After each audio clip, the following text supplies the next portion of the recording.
मैं लाइव आने वाला हूं अपने मेंबर्स के लिए। तो अगर आपने अभी तक मेंबरशिप ज्वाइन नहीं किया है तो जाओ ज्वाइन करो। मैं पर्सनल 1-to-1 सपोर्ट करूंगा उसमें।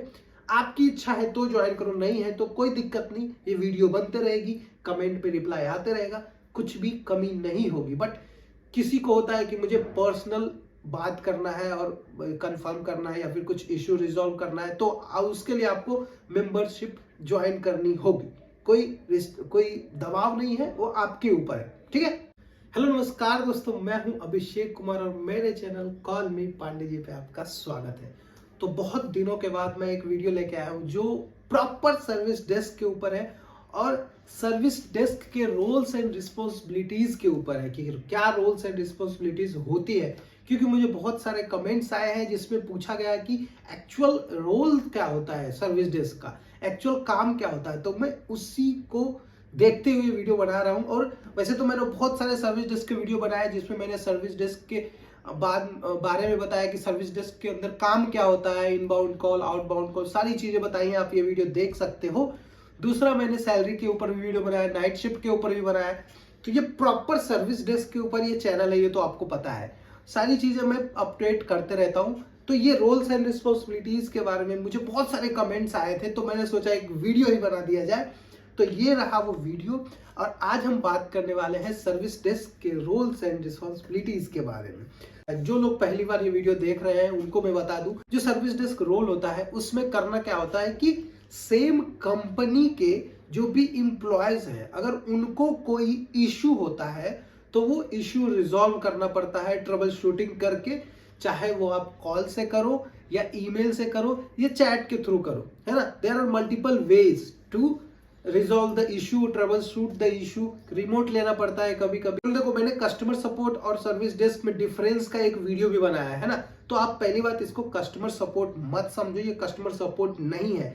अगर और डिटेल में जानना है ना कस्टमर सपोर्ट क्या है, तो ये वीडियो देख लो जो मैंने अपलोड किया है ऑलरेडी, है ना। उसका लिंक डिस्क्रिप्शन में मिल जाएगा आपको। तो सर्विस डेस्क में क्या होता है ना कि हम अपने ही प्रोसेस के एम्प्लॉयज को सपोर्ट करते हैं। अगर उनके सिस्टम में, उनके अकाउंट में, उनके लॉगिन में कोई इश्यू होता है तो उसके लिए हमको रखा जाता है as a service desk agent, है ना।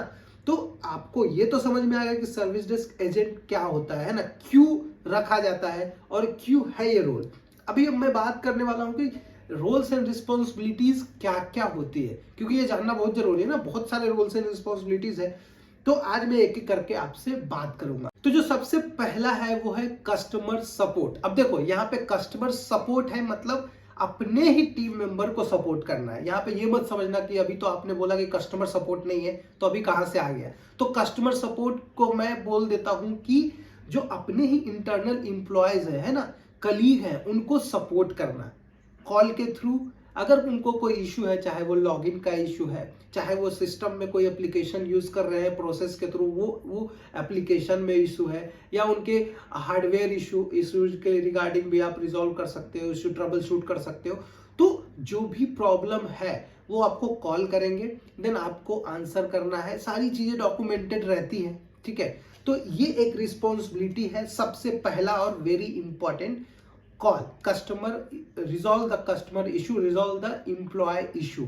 ओके, जो भी इशू है वो कॉल करेंगे। उसके बाद जो प्रोसेस है वो बता दिया जाता है कैसे क्या होता है, उस पर नहीं जाते हैं अपन। सबसे पहला जो रोल्स एंड रिस्पॉन्सिबिलिटी है वो है कस्टमर सर्विस, है ना। बढ़िया सर्विस देना, अच्छे से बात करना है, ये सारी चीजें आपको सिखाई जाती है ना। तो आप इतना टेंशन मत लो, बस रोल्स एंड रिस्पॉन्सिबिलिटी पे ही ध्यान दो इस वीडियो में। ओके, अब है प्रॉब्लम रिजोल्यूशन। अब देखो, प्रॉब्लम के लिए कॉल तो किया उन्होंने, अब उसका रिजोल्यूशन आपको देना है। अब उसके ना बहुत सारे ऐसे ऑर्गेनाइजेशन है जहां पे ऑलरेडी डॉक्यूमेंट्स बने हुए होते हैं कि अगर कंप्यूटर चालू नहीं हो रहा, उसका इशू आया तो उसके लिए अलग से डॉक्यूमेंट है ना। अगर लॉगिन नहीं हो रहा तो उसके अलग से डॉक्यूमेंट है। बस आपने वो डॉक्यूमेंट फॉलो करना है, बस इतना ही काम है। अगर आपने बरोबर अच्छे तरीके से फॉलो किया तो बहुत स्मूथली इशू रिजॉल्व हो जाता है। अगर इन केस इशू रिजॉल्व नहीं हुआ, कुछ हार्डवेयर इशू है जो हम फोन पे नहीं कर सकते, है ना, तो उस केस में हम उस टिकट को एस्केलेट करते हैं सीनियर लेवल के पास, लेवल 2 के पास। फिर वो क्या करते हैं कि एक टेक्नीशियन भेजते हैं वहां पे, और वो फिर टेक्नीशियन जो भी है वो रिजॉल्व कर देता है इशू, है ना। But first point of contact जो होता है वो सर्विस डेस्क एजेंट ही होता है, हम ही लोग होते हैं, ठीक है। अभी तीसरा है इंसिडेंट मैनेजमेंट।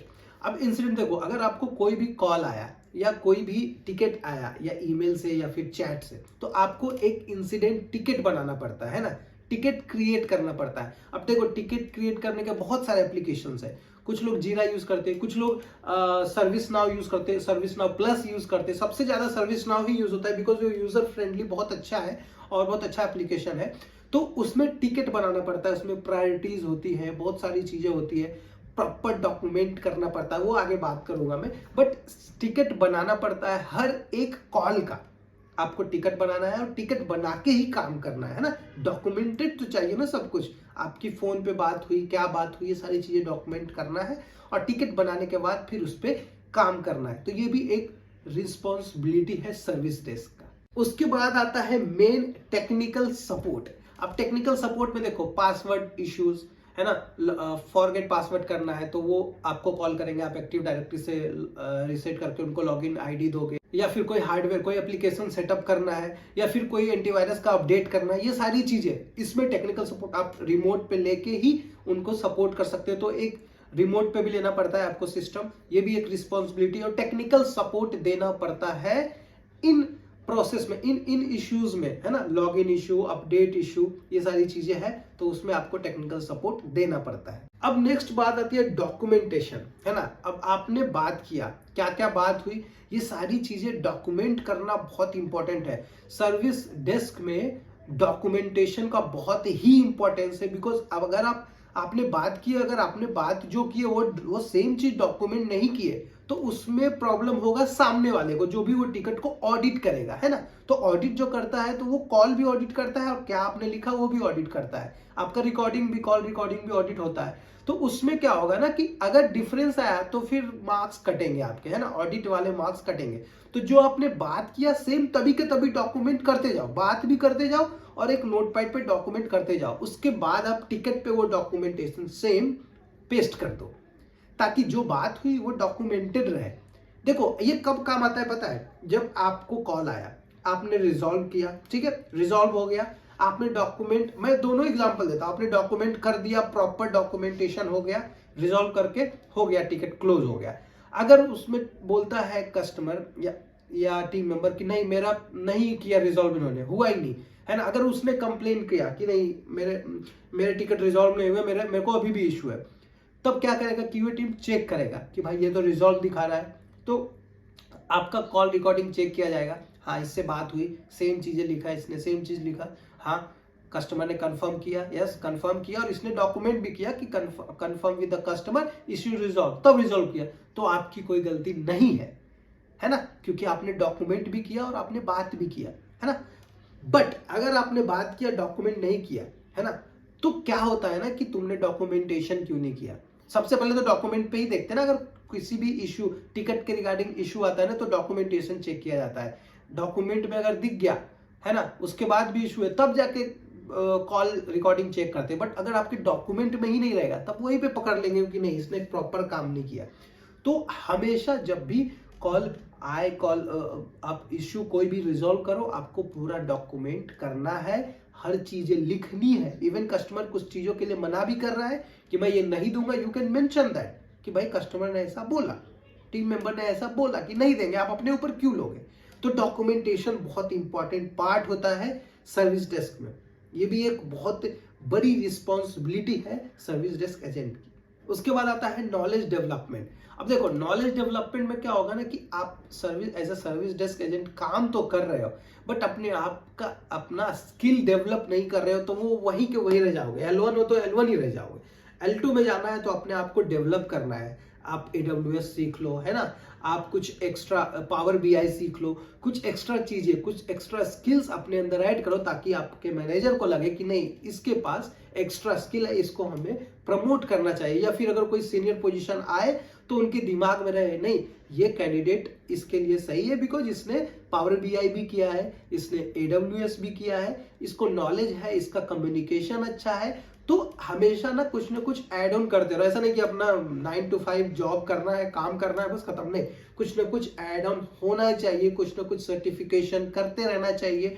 आप इंटरनली ही कर सकते हो, हर ऑर्गेनाइजेशन में ये सुविधाएं दी जाती है, वहां से आप कर सकते हो, अपना स्किल डेवलप कर सकते हो। कभी भी कोई मना नहीं करते, उल्टा आपको ईमेल्स आते कि आप ये भी सीख लो, ये भी सीख लो।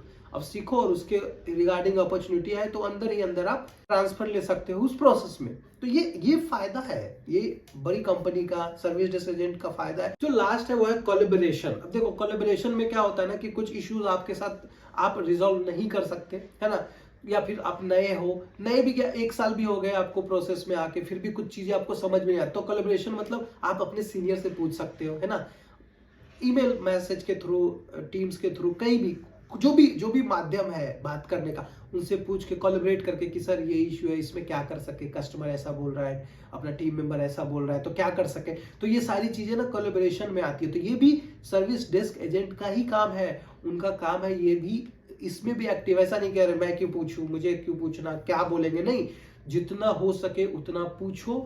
आपका मकसद ये होना चाहिए कि आपको जो टिकट आई वो रिजॉल्व हो।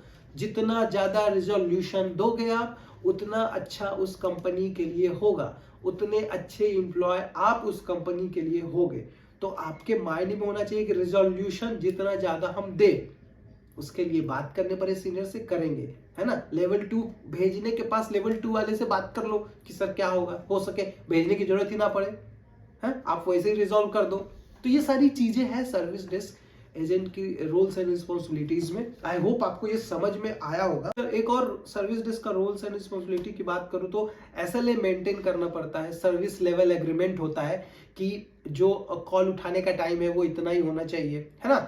उसके बाद इतने जैसे 20 मिनट का रेशियो, 20 मिनट से 21 मिनट नहीं होना चाहिए, 20 मिनट के अंदर ट्राई करो, कॉल खत्म कर दो। तो SLA होता है, हर कंपनी का, हर प्रोसेस का अलग अलग होता है। ये मैं श्योर नहीं बता सकता, किसी का 10 मिनट होता है, किसी का 20 मिनट होता है, किसी का 15 मिनट होता है, वो इश्यू के हिसाब से होता है, आप किस प्रोसेस में हो उसके हिसाब से होता है। बट ये भी एक रिस्पॉन्सिबिलिटी है। तो आई होप आपको ये रोल्स एंड रिस्पॉन्सिबिलिटी समझ में आ गई होगी।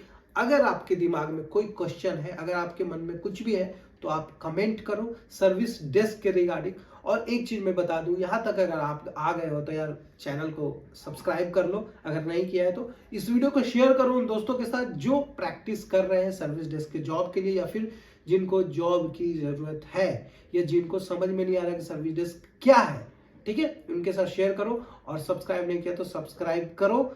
नेक्स्ट वीडियो जल्दी ही आने वाला है, एक सक्सेसफुल वीडियो। मिलते हैं ऐसे ही धमाकेदार वीडियो में, तब तक के लिए नमस्कार।